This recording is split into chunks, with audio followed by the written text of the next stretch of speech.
All right. Hey, this is Dusty Slay, and you're listening to The Barn.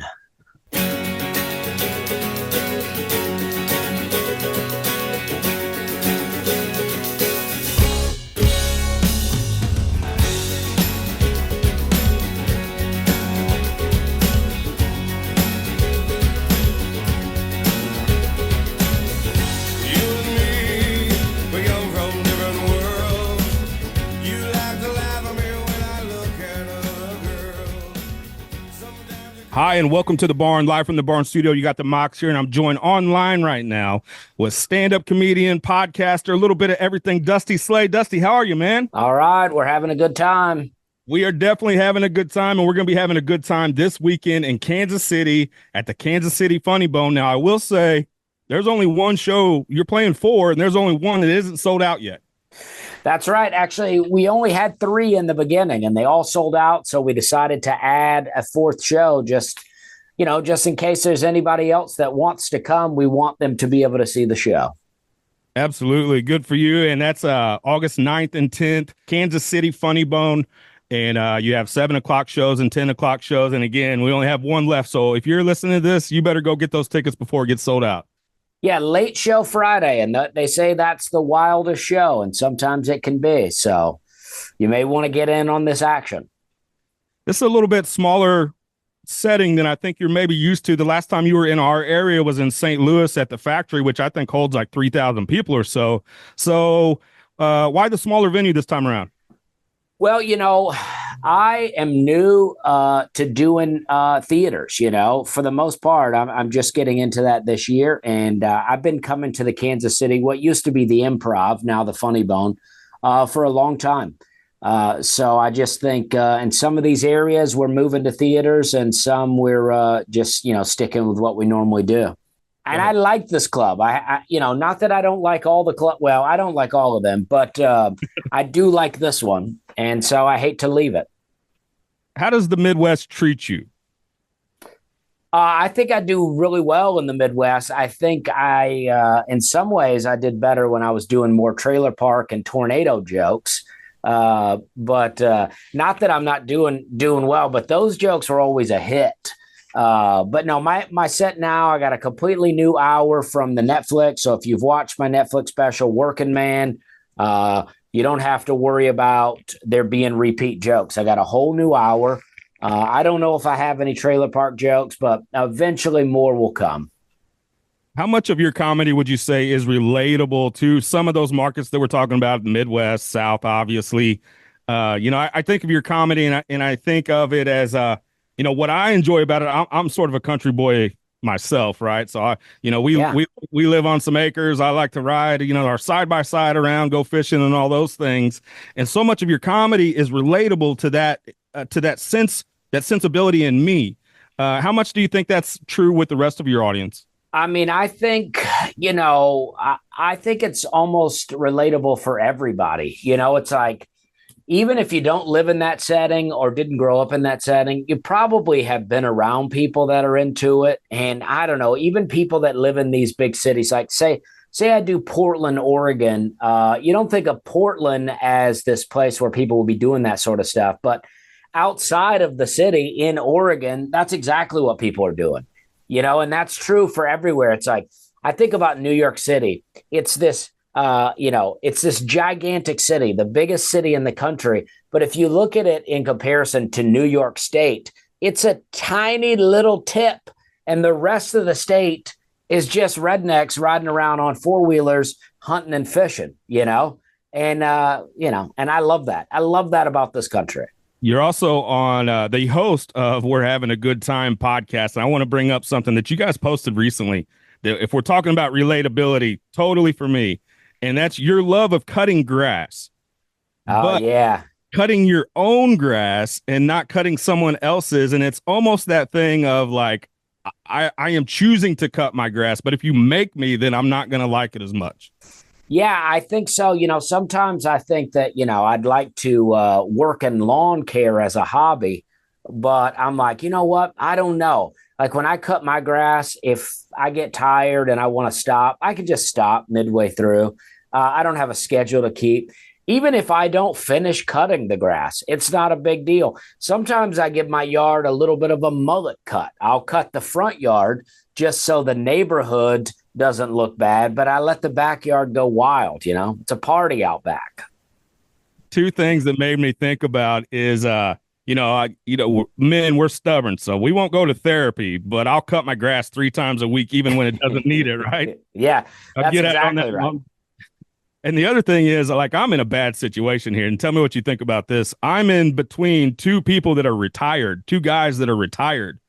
So Oh, yeah. the pressure there to keep mine even on the same level as theirs. I have a career and 3 daughters and a wife, so in a media group, so I stay pretty busy. Those guys are out there doing it all the time, and I'll pull into my driveway and I'm like, man, I got to catch up to these guys, and it's difficult though. I know. I got one retired neighbor, and I hate it when he cuts his grass 2 times in the time that I've cut mine. I'm like, it feels like you're trying to say, hey, go ahead and cut that grass. Yeah. And he gets out there and he cuts these angles. And so he has like a nice little pattern going on out there. And I'm like, that just feels like too much. I mean, it looks good, but you're retired. You got a lot of time. Me and you, we're dads. We got kids at home. We got jobs. Yeah, I think guys that do that, I'm a jealous of them. Don't get me wrong, but that's showing off a little bit. You're going to cut your yard twice just to get that, Oh, yeah. cross pattern look. With talking about that, and you talking about on your podcast, that's hilarious. That's a hilarious, what I would say, bit. Are you ever worried that your podcast, you're using some material that you might use on the stage, or does it keep you sharp, I guess, in a way, or does it give you extra material doing the podcast? I think that if I got something I'm thinking about, I may take it to the podcast. That way I just say it out loud one time, see how it works. For the most part, before something becomes a stand-up joke, it's like the first time I say it, I don't know why I can't talk right now, but basically, like, I say something the first time, and by the time it becomes an actual joke, it's so much different because you whittle it down, you add to it, you change the wording. So I may have a concept in the beginning, but it's not yet a joke, if that makes sense. Absolutely. Is the creative process of writing, is that what keeps you interested? Is that the most excitement that you get? I mean, I'm sure the stage time plays a part of that, but where does the writing fit into all that? Well, at this point, I usually just write on stage, right? I come up with an idea, and then I say, all right, I'm going to start talking about this, and I'm going to see it. And I just, I may have a longer story, and I go, if I can just get a few laughs out of this, that gives myself some points where I'm getting laughs, then I can, work new laughs in, so you just need a starting point. I find that if I sit down and write, I'll write the way that I think the joke is the funniest. And then if it doesn't work, I have a hard time changing it because I'm so married to the wording. I don't know if that makes sense. Absolutely. You mentioned your Netflix special, Working Man. It's been well received. It's one of the top, I think, on Netflix. It's been wildly successful. Is the pressure to follow that up? Do you feel that pressure at all? Or is it just like back to work? Because this is material, and I know it's been out for a while now. So that material that you did for that, I'm sure was around for a long time. But writing a whole new set, does pressure come along with that? Well, I'm sure it eventually will. But you know what? I was able to come up with this new hour that I have right now relatively quick. I mean, I had an hour and a half of material before I filmed the special. So I was basically able to carry on a half hour into this new hour. And I feel like some stuff that I had messed around with here and there over the years kind of all came together. And I like the hour that I have right now better than the Netflix hour. Now when that hour's gone, who knows what happens next? But I feel like if you're just like, my kind of humor is just, I'm talking about my life. I'm talking about the past. I'm talking about what I'm doing now and just everyday kind of stuff. I feel like if I can stick with that, then, there's always going to be something. I heard you talk on some interviews that was actually self-funded. It wasn't like that was started out as a Netflix special. They ended up buying it, or you end up shopping it to them. Is Netflix? I mean, stand-up comedy is wildly popular right now. Maybe having one of its best times ever. Maybe since the '80s, I guess. I'm not sure, but as Netflix, is that the new like HBO Comedy Central? We used to wait for all these stand-up specials to come out. How much has that played a part into what comedy is right now? Well, I think, I think that's exactly right. I think Netflix special is the new HBO special. Now, I think there are more Netflix specials. I don't know. I mean, everything's going really well, so I don't want to jinx things, but it seems like that it's oversaturated in a way. It seems like during COVID, everybody, including myself, learned how to edit stand-up videos. And we're like, we're all ready to go now. And now there's so many AI things to add captions where you don't like, I learned how to go through a real painstaking process to add captions. And now you can just push the button captions and it adds them.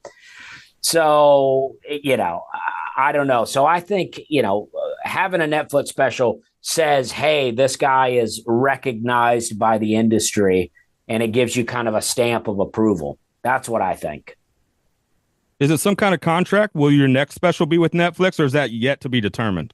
It's yet to be determined. I mean, yeah, you do sign kind of contracts where it's like, the next go round, if I do it on my own again, they get first look, who knows? I mean, I'd love for them to pick up my next one, but I don't even have it recorded yet. But yeah, it's been really great for me to have it on there because I have a half hour on Netflix, but with this special Workin Man, I got to do it exactly the way I wanted to do it, which is the first time I've ever gotten to record any video like that in that way. I mean, I've done The Tonight Show, Comedy Central, Jimmy Kimmel Live, and then another Netflix, but it was all like, I'm in your studio doing it the way you want me to do it. With the Workin Man, I actually got to do it exactly the way I wanted to do it. So, and I really like how it turned out. This is the Barn Joint here with Dusty Slay. You're going to catch him this weekend. Hopefully you're going to catch him this weekend at the Kansas City Funny Bone. Just a couple more for you real quick, Dusty. We'll let you get out of here. I know you've been asked this question a bunch. You're probably sick of answering it, but the decision to work clean, and I've heard you say on some interviews, that's just kind of your personality anyway. But tell us about, some of these guys are legendary, the Seinfelds and Nate and Brian Regan and Jim Gaffigan, obviously. Tell us about that decision to work clean. Well, really, when I've always been pretty clean, right? Like, even when I was starting comedy, I was much cleaner than all the other comics around me, but I was doing some dirty, you could say edgy stuff. And I had a show where I had a joke about roofies, right? Nothing too wild. I mean, I was I was probably in my late 20s, nothing too wild, but I got a write-up in the paper about it, about being like dirty and having this kind of material and this kind of material. And I just thought, you know what? I was the cleanest person on that show, and I got the worst review because of this one joke. I said, I'm just going to go completely clean, and I'm just not going to give people a reason to write things like that about me. Now, I got a lot of drug references because I think weed jokes are funny. But and I don't think it's a totally original take, my weed joke. Like, people have noticed that weed is stronger now than it used to be. But I think I can have a topic like that a lot of people have covered and still make it my own because I got my own style.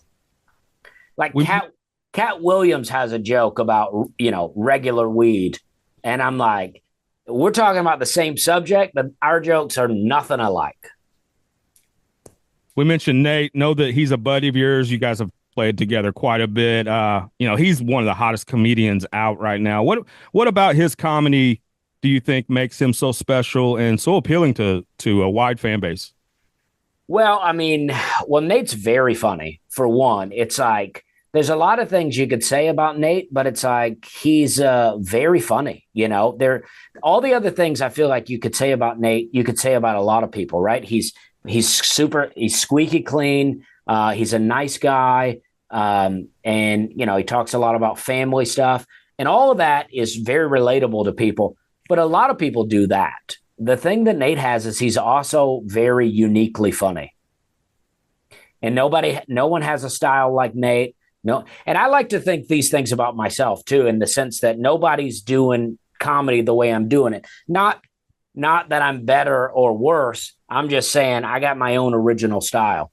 And I think that's what Nate has. He's got his own original style. He's cleaner than me. I'm pretty clean. My show is very friendly. Like I always say, this is the kind of show you can bring your aunt to, and you're not going to be embarrassed that you brought her. Like I get a little edgier, but it's super clean. All it's like I'm like the edgy guy in church almost, where it's like, oh, he shouldn't have said that, but it's not that big of a deal. It doesn't make the car ride home uncomfortable. Right.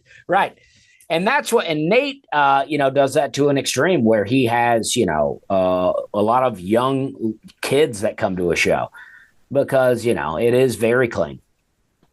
I just and there's dirty comedy that I love. I mean, one of my favorites is Andrew Dice Clay, and you can't get much dirtier than that. But sometimes it just seems like it's like low hanging fruit. Yes. And I know like it kind of depends on maybe the crowd too. If it's a Friday night drunk crowd where they've been at work all week and they really want to let loose, a couple F-bombs might get them right where they need to be. But sometimes it just seems like low hanging fruit to me. Yeah, I mean, there's some comedy out there for everybody. That's for sure. I mean, because there are people that's what they want. They want the low hanging fruit. That's exactly what they want. But I love listening to Bill Hicks and Mitch Hedberg and Rodney Dangerfield, and I wouldn't call these comics filthy, but they're all dirty comics. And I love those guys. I mean, Neil Hamburger is one of my favorites. I mean, he's very dirty. I just like these unique, weird kind of comics. That's what really makes me laugh. Me too. And I always mention Norm Macdonald as being my top, just quirky as hell and could get as dirty as you would want. Yes. But could work clean too. I mean, his Letterman appearances and all his Conan appearances are legendary. So yeah, we miss old Norm, don't we? Oh, absolutely. I never got to officially meet him. I did Last Comic Standing in 2015. He was a judge. I got to talk to him a little bit from the stage, but I never got to meet him. Real shame. Yeah, and I always say me and a bunch of my buddies and our wives went, and me and my buddies laughed. I mean, there was a joke that I think lasted 15 minutes, and I wasn't sure when we got to the end. I wasn't even sure if like that was the punchline or we were the punchline. It was kind of those things. Well, I like that sort of stuff. I won't say my jokes are like Norm's because nobody has jokes like him, but I like a joke where it's funny all along the way to where when you get to the end of the joke, suddenly the big punchline doesn't matter as much because you've laughed the whole way. Yes, the journey, right? Yeah, I never wanted to rely on that big final punch. I'm like, let's just tell a story that's funny the whole time. This is right where we cue Miley Cyrus to climb. Yeah. Dusty Slay here on the Barn. He'll be at the Kansas City Funny Bone. Tickets are going fast. You better pick them up. August 9th and 10th, early and late show. And then Workin Man special on Netflix. We're having a good time podcast, dustyslay.com. Dusty, thanks so much, man. Yeah, thank you. I really appreciate you having me.